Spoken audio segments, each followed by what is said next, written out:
This is real life. Yeah, but it hasn't loaded up on my screen yet. Yep. You only have 53 friends and I have 75 friends. Haha. Alright, I got it now. You got the live stream? Yep. So, folks, if you're tuning in, if you see this already, it's not showing me anyone up there. We're just going to let it load up here, let a few people see the notification. I see, looks like Garrett. Oh, 5. Yeah, there's a few people. So, I'll go ahead and say this. We're going to talk about my self-filming setup for turkey hunting. And this video, if it turns out okay, then I'll post it to my YouTube channel as well. So, any of the things we talk about this evening, I'll post in the description of the YouTube video later when I upload it. All the list of the products and where you can get them, a link to all that stuff. So, I'll give it a few minutes, let everybody get on board. What's up, Donnie? Been a while.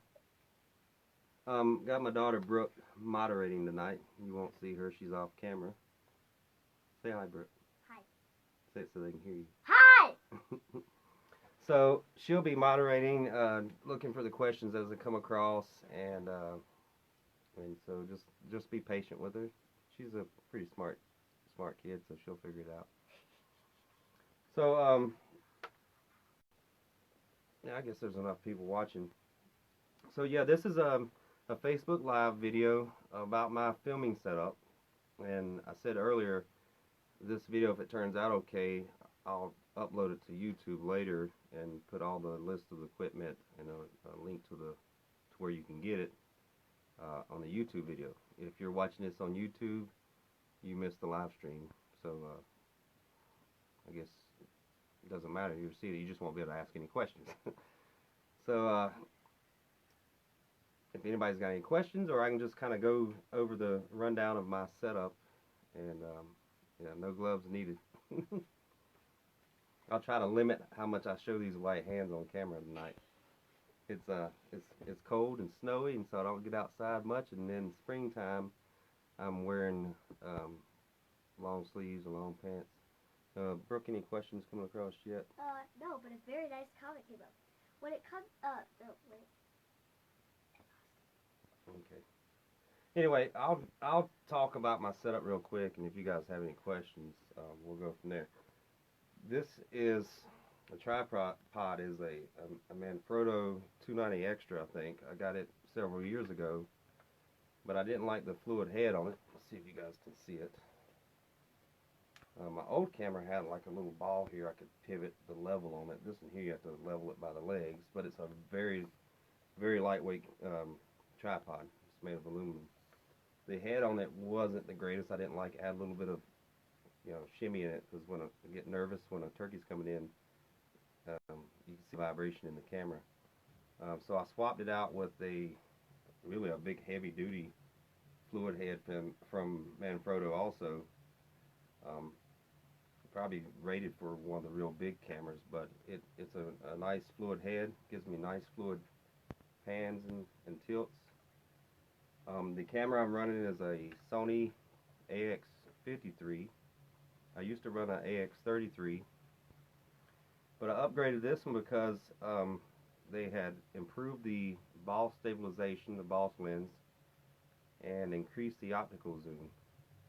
And I think it has a bigger sensor on it too for better light gathering. Let me turn this camera on real quick so you can see the boss lens. Let's see if you guys can see that. You can see that. See that lens kind of moving around? It's like it's built on a little gimbal, so that if you see me when I'm walking around filming and the shot looks really steady, that's for that boss lens. It's a balanced optical steady shot. So it's like a little gimbal built in, so it gives you a nice steady shot. I'm using a Rode, I think it's called Video or something, Rode Go or something, shotgun mic, about $100 or less. The cameras I'm running here, the little action cameras, are called Lights. I was running a camera called a Ninja last year or earlier years. They were kind of a GoPro clone type camera, low budget type thing. These right here don't cost a whole lot. They were $100 when they first came out, I filmed the Cali Chronicles with these cameras, and or this one camera, and I bought 2 more for turkey season because I liked it so well. The quality is really good, and you can adjust the white balance and those sort of things. It has a display on a touchscreen display on the back, and I have it set to shut off after 30 seconds. The camera still runs, but you won't see screen illuminating like in my Alabama hunt that scared off that bird. I think it saw the screen glow and kind of spooked the bird. So I power these little action cameras with an external battery. I usually try to get, these are just like a little phone battery charger. I try to get them with at least 10,000 milliamps. That's usually enough to run one of these cameras about all day. And then I carry some backups with me in my turkey vest. But I attach it. This is the stuff I use a lot right here. This is a 3M dual lock. It's like Velcro, but it's like a real rigid plastic. And it just snaps together. And so it has an adhesive on the back. I stick it on different places. I got it on my battery pack here. So I can see if you guys can see that. I just pop it in there and snap it on, and it holds it. It's not coming off. That's what I use to power these cameras. Now these little action cameras, the Yi Lights, I have a 128 gig micro SD card in them, and that'll give me about 7 hours of run time. And I carry a little SD card pack here. I carry extra SD cards from my main camera and all these action cameras. And once I get out of the truck and I start my hunt, I turn those cameras on and I hit record, and they run the entire time. So that's why you're able to see a lot of the things I capture, you know, kind of a spur of the moment, like Doug Updike's gun falling apart, for instance.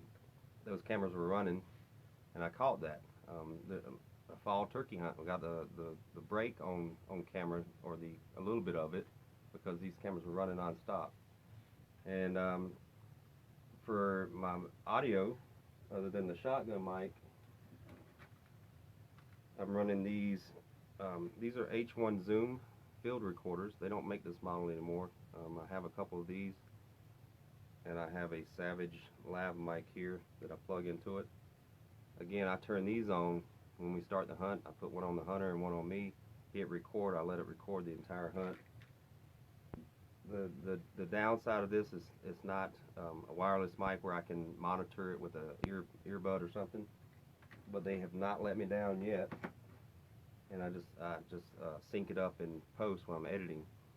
The plus side of it is you have no interference like the radio signal, because they are recording directly to a field recorder on the hunter. The hunter can get 200 yards away from me, and there's no loss of signal because of the distance. So I think that's the gist of it. I'm using a remote here, a Sony Remote, to operate my main camera. I wish I had a VariZoom that would work with this camera. As far as I know, they don't make one that works with this camera where I can operate the focus. I can only operate the zoom and hit the record and hit the stop and that sort of thing. Turn the camera on and off. So I think I gave you guys a gist of it, and we'll get into any questions that have come across since we've started this. Okay, the first question is from Garrett Collins about the tripod. Okay. Will you still be wrapping the tripod with burlap? Yeah. So first I'll talk about, let me tighten this up a quick swing. I have what's called Gorilla Tape. I'm sure you all guys have seen this in Walmart. You can probably get it on Amazon. It's a really aggressive tape. It's smooth, no glare, it's a matte finish. And I camouflage everything with it because there has been instances where spur of the moment I had to jump down. I didn't have time to wrap the burlap around it. As you can see, the batteries, the cameras, the main camera, wherever I think that, especially looking straight on at the camera, I try to camouflage a lot of these things. These like the viewfinder here, the front of this camera, and then I'll take my burlap here, and then I probably should camouflage this little guy, but he's usually in the back. I just take a little piece of old burlap here, camo, and the way I wrap it around is just like this, and kind of hide everything. You can see that the only thing you can really see is the glass right here, the lens, and then this camera. You can't see the other camera back here. You won't see my hands, so you don't have to worry about gloves so much. I need my dexterity. That's why I don't wear gloves much when it's really cold. And I can get away with a lot of movement. I know I've had a lot of comments, people talking about how much I move, not wearing gloves. You got to understand, I'm back here behind this, and I can get away with a lot of movement. I can see the turkey. I know he can't see my hands back there. I'm sure it may have cost me once or twice, but working without gloves is so much easier than working camera equipment with gloves. So yeah, I'm still using the burlap. Yeah, that's mossy oak tape. I couldn't find Obsession, but I think this is Breakup. And if I can find it on Amazon, Jeremy, I'll put a link into the YouTube video where I get it. Amazon is a wonderful thing. They've been delivering to my house the last couple weeks. I've been upgrading. I bought a long, I forget, extended length storage battery here, so I don't have to change so often. I've got backup stock batteries that came with my main camera. I bought a half terabyte SD card for this main camera, so I can get about 10 hours of record time on that one card. I'm just trying to make things easier for me in the field, so I don't have to swap so many cards while I'm out hunting or batteries. So I can just gather and hunt and not have to worry about that stuff. So anyway, any other questions after Yes. Garrett? What? The one after Garrett. What's the next one? This one's from your PO. All right. What's the question? Brooke, ask your dad if he's going to Nebraska this month. Or turkey season. Yeah, it will be this month. This is March. I usually go to the Winnebago reservation. They have their actually have their permits available now. I'm planning on going there. I actually tried to call a couple of times to get my application in, but no one's answering the phone. I think I have until later this month to get my application in, but yeah, I plan on being at the Winnebago again this year. It'll probably be the last week of March that I'll be there. What's the next question? This is from Ryan Greathouse. Do you record in 4K or HD?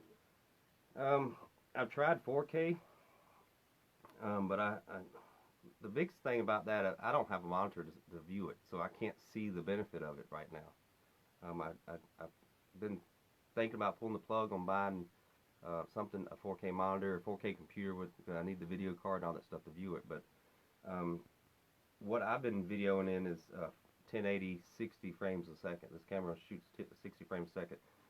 The reason I do that is because I get nice fluid shots. And if you watch like Chad Claycom's videos, I think he's putting them in 60p up to YouTube. If you watch that video and then maybe watch some of mine in 30p, because I uploaded some of mine in 30p, just the clarity of it, there's that 60 frames a second. I know they say that the human eye can't tell the difference. It's 24 frames a second is the lowest you can get when the human eye can start telling the difference in the frames. I actually don't agree with that. I think I can clearly see a difference in 60p and 30p viewing it on video. The little teaser video I just uploaded on Facebook yesterday, that one there I exported in 60 frames a second. I can clearly see the difference between it and when I also rendered out at 30 frames a second. So I do it at 60 frames a second just because of that motion. I can also pull stills out of my footage, and you'll see me posting pictures to Facebook or whatnot. I'm shooting 60 pictures a second, and so and because it's such a high frame rate, I can get a bird moving, and I can get a nice clear picture of it where it's not blurry. So that's what I'm doing. I'm shooting 60 frames a second, 1080p. Maybe on down the road I'll go to 4K, especially if I can upgrade to a camera that shoots 4K 60 frames a second once it gets in my price range. I hope that answers your question. Kind of beat around the bush a little bit there. Next one. This is from Jeffrey Wood. What brand of camera do you recommend for filming my own hunts with? I don't know. I guess it depends on what your ultimate goal is. If it's just for personal use, just to see it, a little action camera like I don't know where my little headband is. just a little action camera, a GoPro, something strapped on your head, a Tacticam on your gun. But if I was gonna actually film my hunt like I'm doing now to make a pretty good, something I wanted to show to people, I would use something like a Sony AX53 or 33. I know those cameras get a little spendy, but you're getting a good sensor in these cameras with good low light capabilities. You're just getting an all-around good camera. You can go buy a cheap one at a couple $100 and do a decent job, but what's going to happen is early in the morning you're going to have very grainy footage. It's going to be shaky footage. I've been doing this for quite a while. I just can't see myself using anything without all the features a camera like this has. And you can get this camera. I bought this 2 years ago as an open box deal, brand new, for $700. That's a great deal for that camera. And you can look around at Best Buy, whatever, they have an open box deal. You can save like $300 I saved off of this camera here. So that's what I would recommend. Go ahead and spend a few $100s and get something that has a good sensor, shoots in 1080, true 1080. I know a lot of cameras advertise HD or 4K, but they really aren't. They're just upscaling. They're not really shooting in that. Next question. This is from Nathan Duran. How much more battery life that bigger battery gives you? Gosh, I can't remember. It's got to be. I think my current one, the smaller one here, gives me just under 3 hours, and I think this one here is going to give me 6 or 7. I just got it today, actually. They delivered it, and I can't remember what it is. If Garrett Prowl, if he's still watching, maybe he can reply to you. I think he uses one on his. He has an AX53 also, so he can. I was actually just charging this before I started the live feed, so I don't know for sure, but I know it's probably at least double what the other ones were, so I'm gonna get about 6 or 7 minimum. Next question. Trying to find one. This is from Chris W. McAlhenney. What editing software do you use? You probably meant to say use. Utilize. Yeah. Okay, so I use Adobe Premiere Cc. It's the Creative Cloud, I guess. It's a subscription based. I pay $20 a month or something like that, and you just download the software and you can log into your account and use it that way. The subscription base, you're able to get the updates every time they come out, the update, and get the new features. I started off with Adobe Premiere Elements, and I think you can still buy that for like $59. You can buy the DVD or CD to load the software on the computer. It has everything you really need to edit. I could probably do what I'm doing now with it. I use After Effects to do some kind of special effects type stuff. I'm not real good at all that. But for the basic stuff I do, just editing and transitions and the little intro I do and bottom thirds, Adobe Premiere Elements would handle that easily. This question is from Nicholas Womack. Have you ever used a Canon Vixia? Nicholas Womack is asking, have I ever used a Canon Vixia? No. The first camera I ever used was the RCA big shoulder camera. I can't remember the last few. I can only remember the last few cameras, and one was a Samsung something. Then I went to a Canon XA10, and then I moved to the Sony AX33, and now the Sony AX53. So I usually use a camera at least 3 or 4 years before I upgrade, and that covers the last 9 years. Okay, this question is from Matt Sprouse. Aluminum or carbon fiber tripod? Yeah, I saw his question come through earlier. I'm pretty sure it's aluminum. It sure looks like and sounds like aluminum. It's very light though. If it's a carbon fiber, they've got me fooled.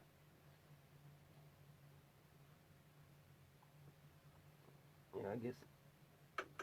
Yeah, that's definitely aluminum. What's the next question? This one is from Joe Slayton.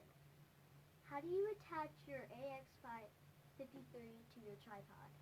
So, yeah, I have let me remove some of this stuff. There's a lot of wires here.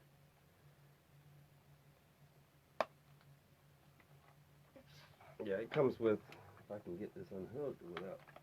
Okay. So the tripod, this fluid head, it's I can't remember the model number, but I'll post that later. Came with this big base plate. And as you can see, it's missing the back half. And I took a saw at work and cut that off because that base plate used to come all the way back here, and I couldn't get to my battery switch. And so I only need this portion here to hook into it. And so it just slides right in, just like any camera or tripod head, or most. I say it just slides in here, but I can't get it in there. I know what the problem is.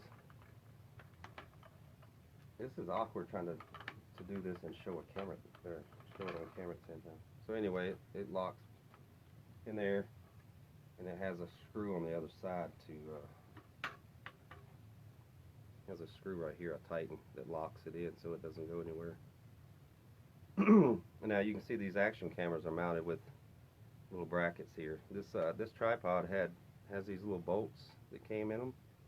For whatever reason they're there, I do not know, just probably to hold the head together.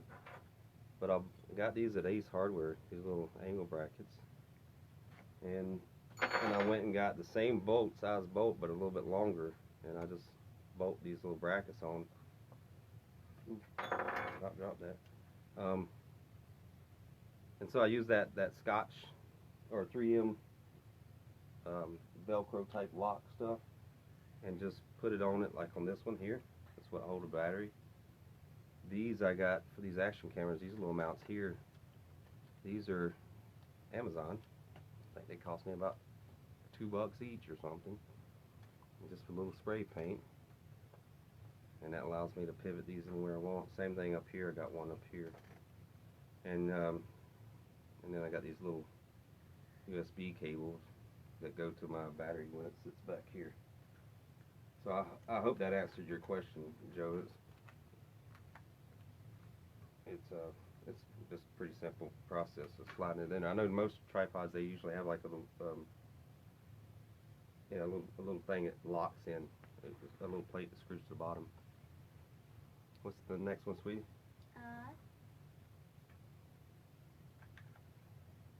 You got the next one? This is from Kelly Foss. Also, what's the best broadhead to use while filming a hug? Yeah, he's making a joke. Fixed broadhead, of course, Kelly. Now with turkeys, it really doesn't make a difference with fixed or mechanical. We're not going to get in that whole debate, but I've used them both on turkeys, and if you hit them in the right spot, they're not going anywhere. I like a broadhead that doesn't pass through a turkey. I want that arrow to stick in them. They don't go very far. So anyway, next one. This is from Cody Munson. What's the total price of the setup? Let's go. Cody's asking what's the total price of the setup. Let's see. These cameras are $55. These little action cameras. So I got 3 of those. Oh, I should have mentioned this. This is my ground camera. And I just use this little guy here. Wrap around limbs, or I can actually wrap it around the trunk of a tree. You know, if it's too wide, I can just get enough grip, it'll sit on the side of a tree and hug the bark. I have a long cable and the external battery. The reason I run these cameras without a remote, and I just run them continuously, number one, I've got 3 of them running, and the last thing I need to do is try to turn them all on when a turkey's coming. And like I said earlier, they capture things that you don't know are about to happen. I'm experimenting with this little guy I just got. It's a little telescoping little thing here. It has a little plate. You set it there. I'll set it in the woods behind me. I'll put the battery as kind of a weight for the bottom and run the line up to the top here and get a over the shot angle. I can also collapse it and use it as a selfie stick when I'm walking if I want to do that. Just experimenting with different things this year. The whole setup though, with camera, tripod, I got a deal on the camera, like I said, I'm guessing $1,200, $1,300. If you bought everything new and you got your deals, I guess that would be a safe estimate. Okay. The next one is from Brian Hilton. Brian Hilton. What Vera Zoom do you you have for that camera? It's not a VariZoom, Brian. He's asking what VariZoom do I have for my camera. VariZoom doesn't make a remote that works for this particular model. At least I haven't found one where I can control the focus and stuff. This is just a Sony remote, and I'm trying to think of the name, the model. It's the REM-VPR1 is the model number. And I'll put the link to this remote in the description. Everything I have, I'll put a link in the description of the YouTube video once I upload this to YouTube, and I'll have a link to where you can get it, and all that good stuff. Okay. Again, if you just join me, this video will later be uploaded to YouTube with all the information of camera equipment and stuff like that, so you have to watch it there again. Okay. All right, next question. This next question is from Kelly Fox. Kelly Fox. Speak up a little bit, would you, please? How do you transport your camera equipment in and out of the field? Okay, Kelly Fox is asking how I transport all my camera equipment in and out of the field. So I have a Grand Slam turkey vest from Alps. You guys probably see me use that. It has a little kickstand support. In it, I carry a pot call, an owl hooter, and a crow call or something. Other than that, the pockets have all this stuff. AA batteries, these external batteries, any backup camera batteries, SD cards. This little guy right here is in the back. So all that stuff's in my vest. And then my camera itself is just over my shoulder, just like that. That's where I carry it. Now, when I'm walking, you see me filming, I have it. Let's see if I can get back. I carry it just like that. Now, this thing's not light. I bet it weighs at least 10 pounds, if not more. So I do this for a little while and shoot some footage, and as soon as I get a chance to take a break, it's going right back over my shoulder. So it's a little heavy, but it's just because I got all this stuff on there. The change in the setup this year as opposed to last year, if you look at some of my old footage from like last year, you notice these action cameras were sitting up here on top in like a split shoe type harness thing. The problem with that extra weight up there, every vibration shook, and it would shake the footage.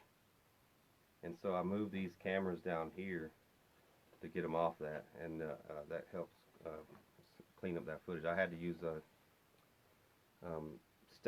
stabilization in editing after a hunt sometimes because the footage was so shaky, and so I had to do something different.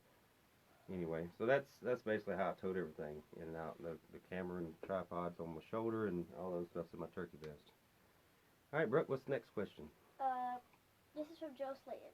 Are you able to control your camera through the handle of the tripod? If so, how are you connected? Okay. So Joe was asking me this, sent me a personal message about it. He said, yeah, Joe, I can control with this remote. I hope you can see it in here.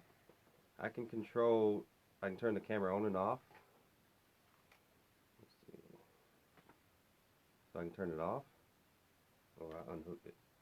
I should show you how I hook it up.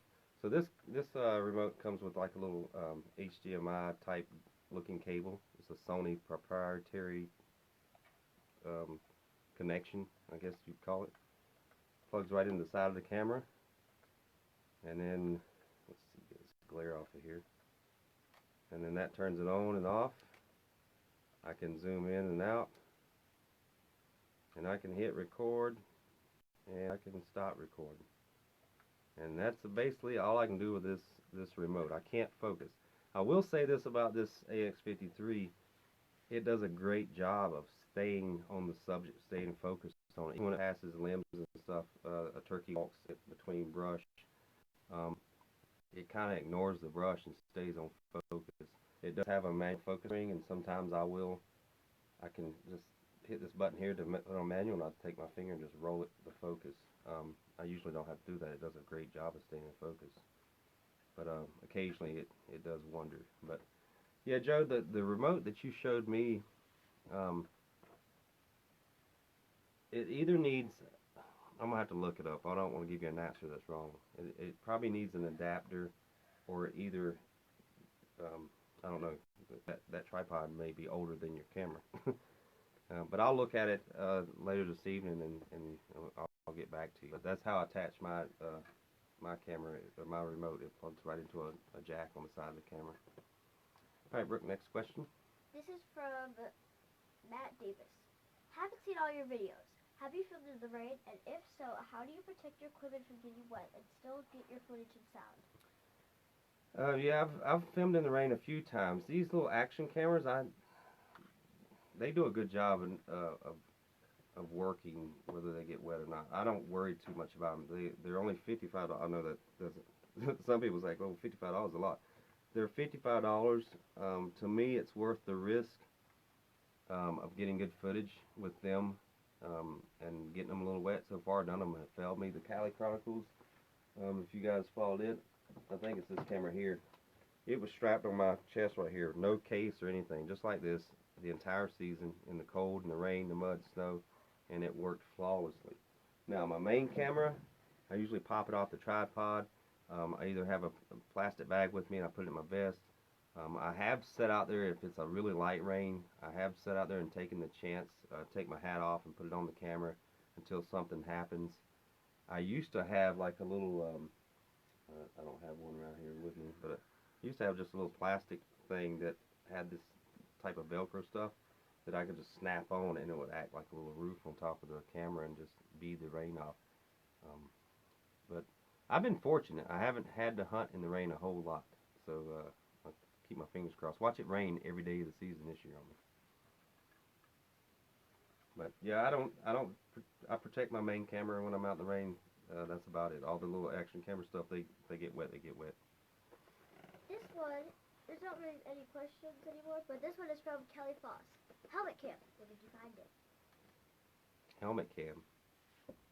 Which, be a little more specific. It just says, helmet cam, where did you find it? Okay. Kelly's asking where I found a helmet cam. You gotta be a little more specific. Are you talking about my helmet? Nobody can see it. I don't know where it's at. It's right there.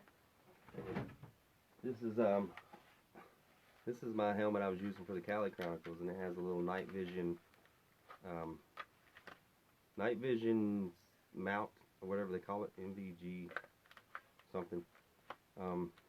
I got it off Amazon for, I think, airsoft people that play with airsoft guns, or I shouldn't say play it, someone will get offended about it, but they use this for airsoft, and I bought it for tracking. A flashlight on either side, camera. Here's that Velcro stuff. I just slap a battery on there, and that's how I filmed some of the Cali Chronicles. I'll put a link in the description if you want me to. But there should, if you go to Cali Chronicles, you can get all that information for those stuff. Okay. Any more questions, or are we wrapping up? This one's from Travis Green. What area in Florida do you hunt? I will be there in 2 weeks around Osceola County. Any suggestions? I will be on public land. I typically try to hunt. We try to put in for the quota hunts, the draws. I didn't draw any this year. Brooke put in also, or did you? I don't know. My daughter's going with me this year, and we didn't draw any, so we're gonna have to hit some regular public this year. We normally hunt Central Florida, an hour or two either direction around Orlando, maybe a little farther, South Florida. Just kind of go wherever we can. That we think we have a chance. Last year we had a quota hunt, Doug and I did, and so we hunted it, and then we went to another tract of public land. But I don't really get caught up in picking certain spots. If I get a chance to hunt someplace in Florida, then we'll hit the woods and let everything work out however it works out. Any questions, Brooke? Yes. This one is from Ryan Greathouse. Who? Ryan Greathouse? Okay. Does it come with a pineapple sandwich? Nope. That's weird. Me and Ryan Greathouse had a podcast interview the night before last. He posted it today, so it's on my page. You guys want to listen to it? And we got talking about, I forgot how we got on it, or maybe he asked me pineapple sandwich, and I'm like, yeah, or a banana sandwich with mayonnaise. And it popped up in my feed today on Facebook. I saw it somewhere, and what a coincidence. There's a picture of a banana sandwich. For you folks that are not familiar with that, you might be grossed out, but it's banana, mayonnaise, white bread. or pineapple mayonnaise on white bread is delicious. My dad used to eat it all the time, but try it out before you diss it. All right, any more questions? Yes, this is from Matt Sprouse. Do you ever have any issues with the light from the camera in early morning time? When you wake up, you're like. So Matt Sprouse is asking, do I have any issues with the light from the camera? I guess spooking the birds, maybe. I don't know, or the light gathering. I'll touch on both. This camera does a really good job of gathering light. It oftentimes can see as well as I can in low light. And so, I mean, it may be a little grainy, but it can see. If there's a turkey in front of me and I can see it, it can see it as well. It may not quite be as good as mine, but it's pretty close. As far as spooking the birds, yeah, I've had that happen, and I'm trying to take corrective measures. Like I said, these little action cameras, this will be facing backwards towards me anyway, hopefully away from the bird. These little screens, I have them set to shut off after 30 seconds. It'll keep recording, but the screen goes blank.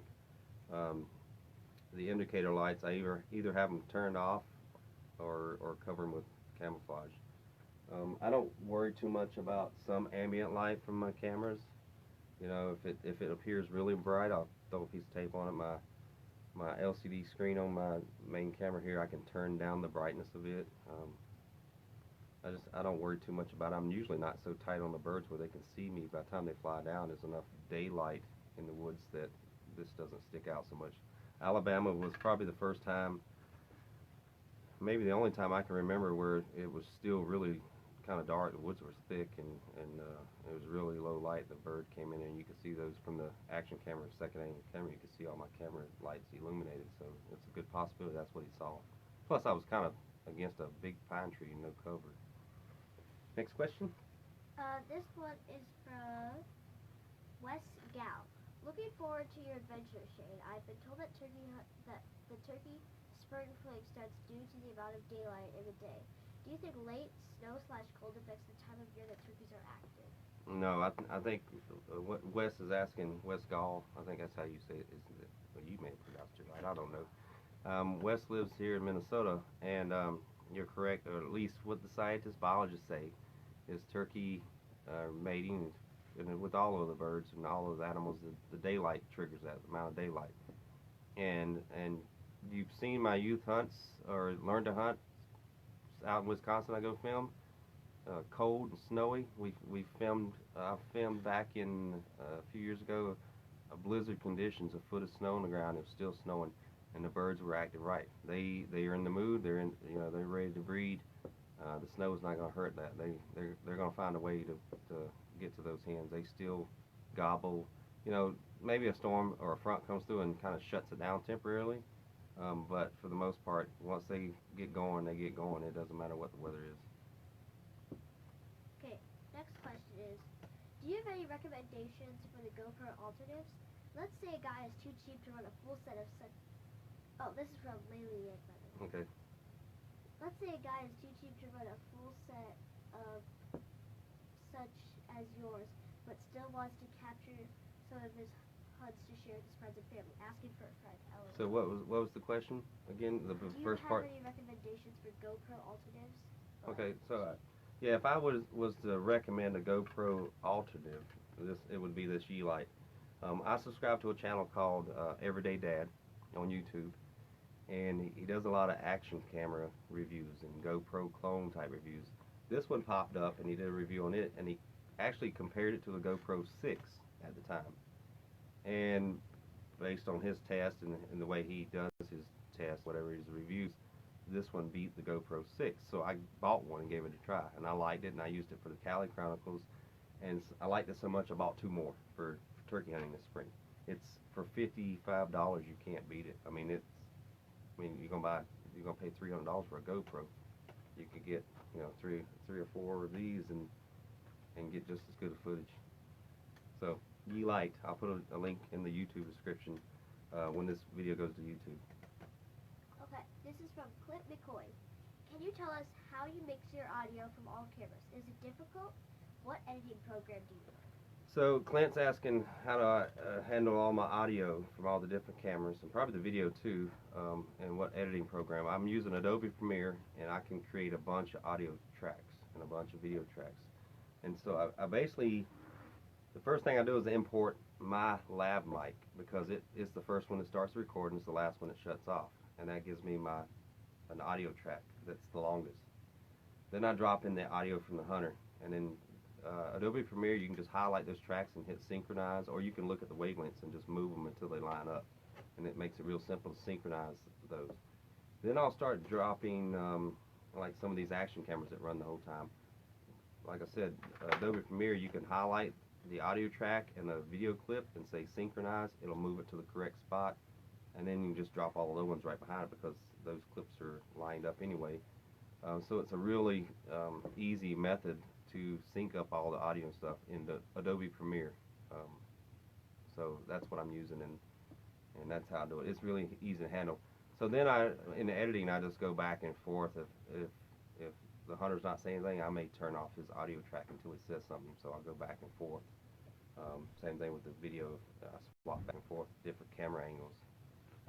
If you guys know, experimented with editing it all, you know what I'm talking about. So it's not a very difficult task.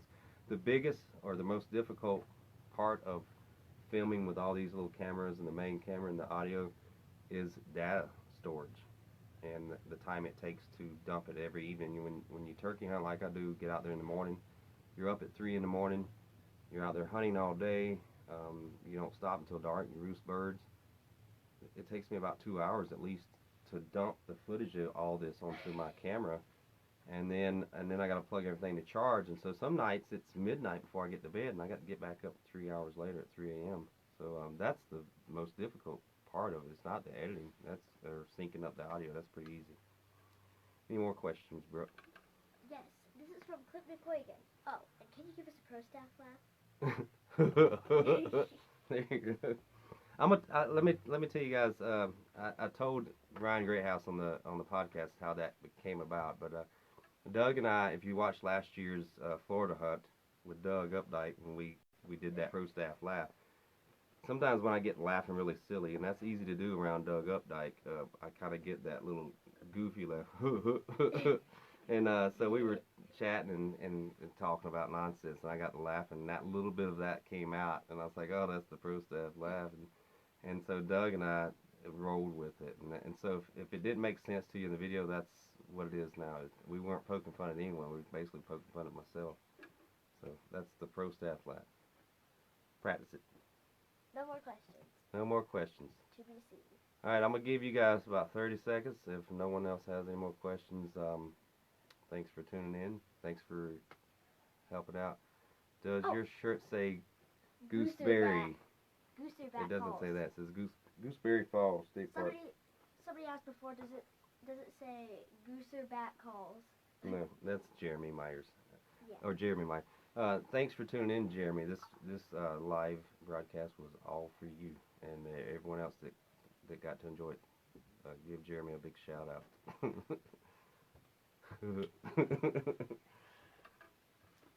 All right. Any more questions? We're going to shut her down in 30, 29. 28. Yeah, thanks, Ryan. Thanks, everybody, for stopping by. I hope everybody has a terrific spring. I hope you kill a lot of birds. I hope you get some on footage and share it with me if you do, because I like watching other people kill birds as much as I like filming people kill turkeys. Thanks, Chad. Alrighty. We'll see you guys on the flip side. Like I said, this video will go to YouTube, and all the links of all these products will be in the description. And I'll try to get that up by tomorrow sometime. Thanks, Dustin. You guys take care.